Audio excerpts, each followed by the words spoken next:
Hi, I'm Freya from Expecting Antenatal Classes. Now it's Mental Health Awareness Week, but it's also Mental Health Awareness Week in lockdown. So if you're pregnant or a new mom, or you know somebody who's pregnant or a new mom, I've got a few tips that may well help during lockdown. So number one, try to limit the amount of time you spend watching the news and on social media. So the news is full of doom and gloom at the moment. It's good to keep yourself informed, but limit that time. And in terms of social media, did you know that the little red notification icon that you'll see on your phone is cleverly designed to look like a red berry? This stems from our primal days when we were wired to actually find red berries as a good source of energy, but we're still drawn to that red berry icon. And what actually happens is we end up with a dopamine hit every time we see that, which makes our phones addictive. And actually scrolling through loads of social media often just leaves you feeling meh, as you spend loads of time looking at nonsense or comparing your own life to those on social media. So try removing the notifications on the settings on your phone, and this will actually stop you being drawn to those little red berries, or actually turn your phone to grayscale. It's amazing the impact it has as your eyes don't then see the red. Number two is count your blessings, and I literally suggest you do this. So try writing a list of, say, 50 things that you're thankful for. It's been proven that saying thank you and being thankful really helps our mental health. And if you find a list of 50 too overwhelming, how about trying to write down 3 things that you're thankful for, but do it every single day? A year from now, you'll have a list of over 1,000 things, which will be so great to look back on. Number 3 is call or text somebody. Be really honest about how you're feeling. So let them know if you're having a really bad day. And this can be quite difficult to do if you are having a bad day. So how about having an accountability partner?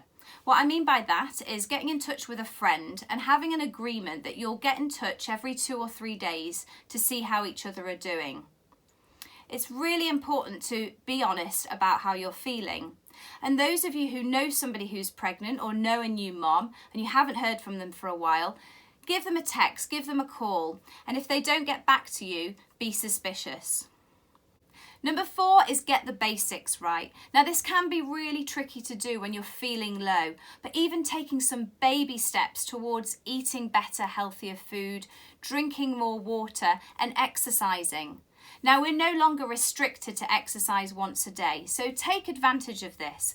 Get out and go on a few short walks. Soak up the vitamin D, the weather's been great recently. And you don't have to start off doing loads, but even a walk around the block and then slowly increasing the distance is going to help. And sleep.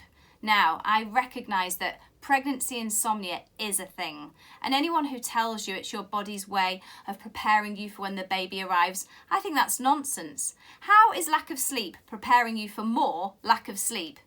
So take a cat nap wherever and whenever you can. And those of you who are new moms, sleep when your baby sleeps.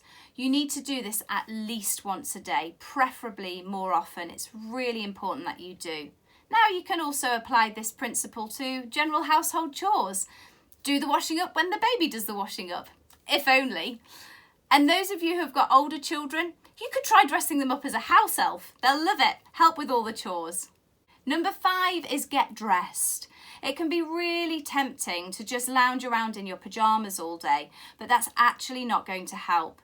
So take yourself to the shower, and then get dressed. Even if it's just wearing something comfortable, that's better than pajamas. Try to have some kind of routine, a daily routine and a weekly routine, even if it's a kind of loose one, because this will help prevent every single day from feeling like Blur's Day again. Number 6 is practice mindfulness. Now there's loads of books and apps and podcasts and videos on YouTube that might help you. Find something that works for you. And those of you who already had a mindfulness routine, get it back. Number 7 is if you're struggling, please tell somebody. Tell somebody who's going to help. So let a midwife know, let a health visitor know, let your GP know.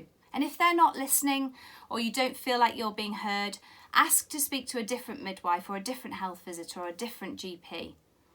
The services for pregnant women and for new mums in the mental health sphere are actually very good, but no one can help you if they don't know that you're struggling. So forget keep calm and carry on. Instead, speak up and seek help.